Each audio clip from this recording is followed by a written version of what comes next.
而家個個都話熊貓仔好可愛，不過熊貓眼出現喺你身上就一啲都唔可愛啦。咁點算啊？如果想踢走熊貓眼、減退眼紋、色斑，咁我就有辦法啦。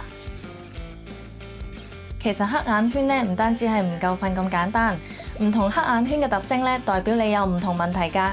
Inami 以中醫角度出發，當然會對症下藥，因應唔同客人用唔同落針嘅方法。其實成個過程我哋會根據翻中醫嘅望聞問切。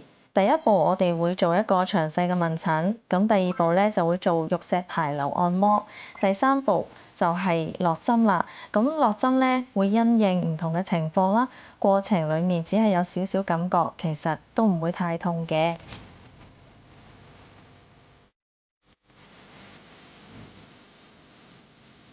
如果想保持最佳嘅狀態，建議1至2個禮拜針灸一次。